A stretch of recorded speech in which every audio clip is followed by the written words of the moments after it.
ቁብና እዛም ቁጭ እንዳልኩ መጡ አቶ ቁምቢ ጎኔ ቁጭ አሉ። ሲያጫውቱን ቁጭ አሉና በሉ ሰላም ሁኑ ብለው ይሄዱ። ሰላም ብለው ይሄዱ። አንድ ሴትዮዋ መጣ። ትከቻ ላይ እዛው ተቀመጡ። ትከቻ ላይ እጄ ላይ ወጣ በዝርግ ሳህን እንጀራ ይዛ መርቁልኝ መርቁልኝ አለኝ። ምንድን ነው የምመርቀው እኔ? እነሱ ደስተኞቹ ነው የሰጧት።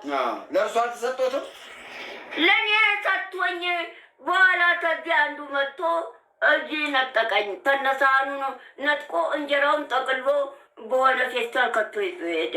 ሌላ አምጥተው ሰጡኝና በላው። እሱ ነው ሊበላቦት ነበር። እሱ ይዞ ሄደ ነጥቆኝ። የእርሶን?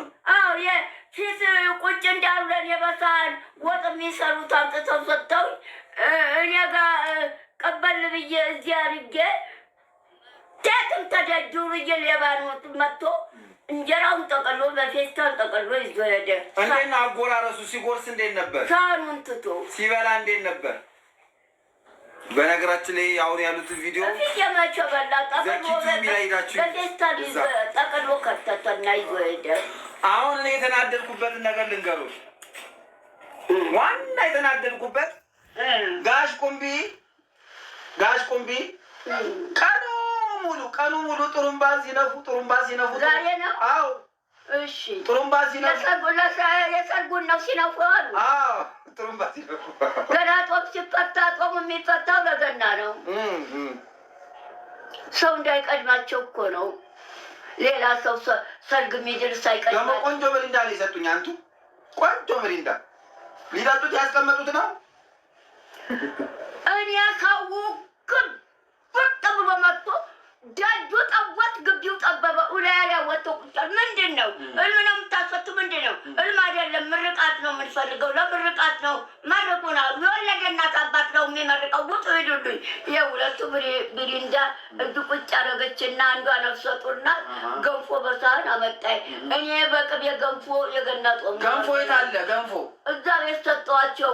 በቅቤ እኮ አይደለም በዘይት ነው። አይ አልነገረችኝም። በቅቤ ሳህኑ ትልቅ ነው፣ ጎድጓዳ ሳህን። ገንፎውን አገንፉታ አንድ ስልክ ላውራ አማካሩ በቅቤ አድርጋ አምታ አንድ ስልክ ላውራ። ቆይ ሄሎ። በነገራችን ላይ አሁን ያሏት እህት እግዚአብሔር ይስጣት እኛ ጋር መታ በየቀኑ ምግብ የምንመግባቸው እግዚአብሔር ረድቶን ነዳያን ሁሉ ወይም አቅመ ደካሞች አሉ እና ሁለተኛ ልጇን ልትወልድ ነው። ነፍሰ ጡር ናት። እኔ ቤቢ ሻወር ምናምን የሚባል ነገር ብዙም አይመቸኝም፣ አልወድም። ማድረግ የምፈልገው የመጀመሪያ ልጅ ስወልድ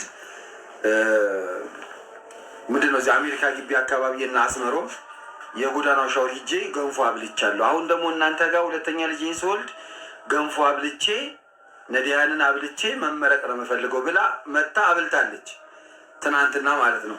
እና በዛውም መታ እዚህ ገንፎ ይዛ ጠይቃቸዋለች። እሳቸው ጾም ያለው መስሏቸው አልበላም አሉ። እና እቺ ልጅ በዚህ አጋጣሚ በኋላ ላይ እዚህ ቪዲዮ እለቃለሁ። እግዚአብሔር ይስጥሽ በሉልኝ። በጣም ነው የምናመሰግነው። እሷ ቪዲዮ ቅረጹ ምናምን አላለችም፣ አብልታ መሄድ ብቻ ነው የፈለገችው። ግን እኛ ለሌሎችም ሰዎች ማስተማሪያ ይሆን ዘንድ ቪዲዮ ቀርጸን አስቀምጠናል። በጣም እግዚአብሔር ያክብርሽ እህታችን። እግዚአብሔር ያውቅሻል፣ እኛ ባናቀሽ ቪዲዮ ባያቅሽ እግዚአብሔር መድኃኒዓለም ኢየሱስ ክርስቶስ ያውቅሻል። ብድራትሽን ይክፈልሽ። ማሰብሽ ራሱ ማሰብሽ የኔ ቢጤዎች ወይም አቅመ ደካሞች ወይም ነዳያኖች ገንፎ መብላት አለባቸው ማለትሽ በራሱ በጣም ሊያስመሰግንሽ ይገባል።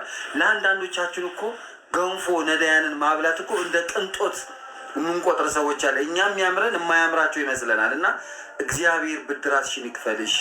በሰላም ተገላገይ፣ በሰላም ውለጂ፣ በሰላም ልጆችሽን አሳድጊ። እግዚአብሔር ከአንቺ ጋር ይሁን። እማማ ዝናሽም ያው መርቀውሻል። እሳቸው ያልበሉት ቅቤ ያለው መስሏቸው ነው እና በዛ አጋጣሚ እኔ ይቅርታ ጠይቃለሁ፣ በእሳቸው መንገድ ማለት ነው። አመሰግናለሁ። እግዚአብሔር ከአንቺ ጋር ይሁን። እማማ ዝናሽ እኔ አሁን ዋና ያዘንኩበት